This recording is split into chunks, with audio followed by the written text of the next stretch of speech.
Hey everybody, today I want to talk about my 5 favorite Beatles oddities on record. Now, what is an oddity? For me, it's a recording that has been altered in some way, either mixed differently, edited differently, that you can only find on record. Now, of course, in recent years, there have been some oddities that have been released in some of the Beatles box sets and stuff like that. But generally speaking, most of these oddities I'm about to show you, you can only find on record. Now, one of the coolest aspects to me of collecting vinyl or records, however you call them, is finding these oddities.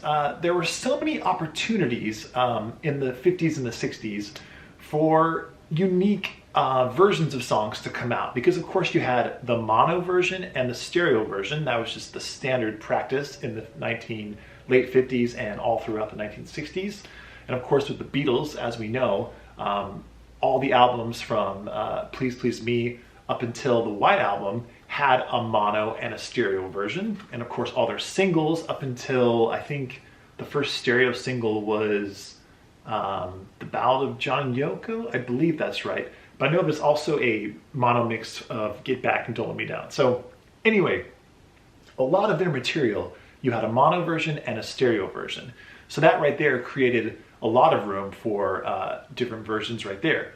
But there were also instances where some of their albums were released in different countries, and these different countries would treat the recordings in different ways, either editing them differently or just treating them differently and creating these oddities, I call them. So I'm going to show you my 5 favorites. Now, of course, there are just countless oddities out there, and I'm sure there's even some out there still that are being discovered by people in different countries and all that kind of stuff. So first, let me show you my 5 favorites. Now, I'm sure a lot of these you'll already know, but some of these might be new to you as well. The first one is probably one of the most widely known. This is the Beatles' Greatest. This is a German pressing. And on this pressing, you get the song All My Loving with the hi-hat intro is what it's called. I believe it's 4 taps on the hi-hat that you cannot find anywhere else. Now, of course, there might be other versions of this Beatles' Greatest, and there might be in other countries, there might be other compilations that have this particular version of All My Lovin'.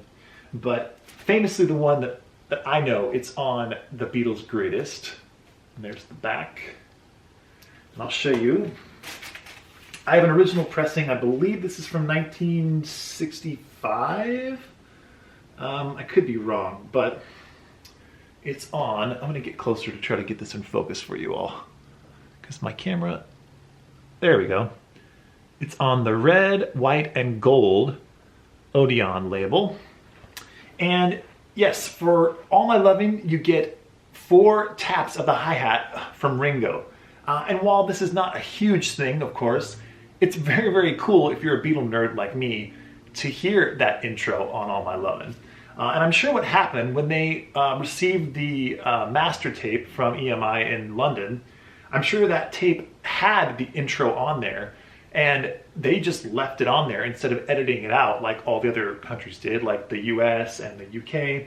They edited that intro, that tap out, but they left it in on here, which is, in my opinion, so cool.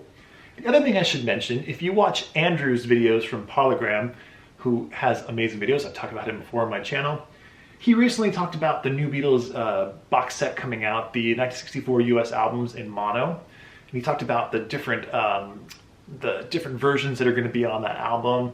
And he mentioned how on Beatles 65, there is a German pressing that was released on Beatles 65 that has I Feel Fine with the tons of reverb that we all know from the US version. That mix was apparently done by George Martin with reverb on it, by the way, more reverb than the UK version. Watch Andrew's video, by the way, for a better explanation of this. But there's a unique version of I Feel Fine with the reverb, but not as much reverb as the US version, that was released in Germany on their Beatles 65 album. Well, I can tell you right now, the I Feel Fine on the Beatles' Greatest, right here, also has this I Feel Fine version with less reverb than the US version, but still a lot more reverb than the UK version. That is on here. Now, I don't know if Andrew knows that. I don't know if any of you out there know that, but I can tell you it's definitely on here. I believe it's in fake stereo, like the US version, but it actually is very interesting to hear, and it does have less reverb. It still has a lot of reverb, but less than the US version. So just a little side note. So that is the All My Lovin' hi-hat intro. Next up, another one that a lot of people are probably aware of, but if not, it's a very, very cool one. This is the US stereo version of Rubber Soul. And on the US stereo version of Rubber Soul, you have the song I'm Looking Through You. And there is a false start, 2 false starts in fact, on I'm Looking Through You. It's just the acoustic guitar, probably Paul, starts the song, stops it, starts it again, stops it, and then the song starts. Again, this is probably another instance where the UK EMI in London sent over the master tape. They left in that intro, hoping that whoever got it in the US would clean that up, edit that out, and then put out the master version. They didn't edit it out. It ended up on this album. So this is, again, the stereo version of I'm Looking Through You. You get the false intro. Now, this was released on, I think in 2004 is when the Capitol Records, Capitol on CD volumes 1 and 2 box sets came out. And this is on the volume 2 of the Capitol box sets on the Rubber Soul album. You now can get this digitally, this false start for I'm Looking Through You. But for a long time, the only way to find it was on the stereo version of this album, and I guess I'll show you what happens in there. Pretty good. This happens to be on the Capitol Orange label, but it's on all the Capitol pressings. It have the false start on the stereo versions. Put this one back in here. Next up, this is a very, very cool one. This was a gift from my friend Bert. He sends me a lot of very interesting Beatle-related things and non-Beatle-related things. This is and I've talked about this before on my channel. This is a French pressing of Revolver. I believe this is from 1969. I could be off a little bit, but it is on the Odeon label. And I'll show you the back, because the back is kind of cool as well. And the interesting thing about this, you get the song Taxman without the intro, without the count-in or the coughing or anything like that. And this is the label it's on. Let me get kind of close so you can take a better look. And it just starts right into the song. You don't get the, like I said, the coughing, the sound of like the guitar amplifier and the count-in. It just starts right away with the music. And of course, this is another instance, I think, where they were given the master tape from EMI in London, and they just thought that that wasn't supposed to be on the record, so they just pressed it right after the count-in. So it's an oddity. This is the only version that I'm aware of that has this. I'm sure there are other French pressings that use the same master tape as well that they made that also don't have the intro, but just a cool little rarity to have. And when you put this on for the first time and listen to it, at least for me, it is quite shocking because you're just so used to having that intro. And like a lot of you, I'm sure, not hearing that cough and the count-in, and it's just kind of a little bit jarring at first, but still a very, very cool little oddity there. So Revolver, late 60s French pressing. And this is in stereo, by the way. Okay, next up. Now, this is, I don't know, this is not really an oddity because this is just the US version of a Magical Mystery Tour, and this one happens to be on the Capitol Rainbow label. The reason I'm pulling this one out is because on the second side, there is the famous song Strawberry Fields Forever, and on the stereo version of this album, you get a unique mix that has not ever been released digitally, at least not to this point, of Strawberry Fields. It's the 1966 stereo mix of Strawberry Fields Forever. And I think it's a fantastic mix. All the mixes that are available of Strawberry Fields Forever, by the way, are all wonderful. The mono mix is excellent.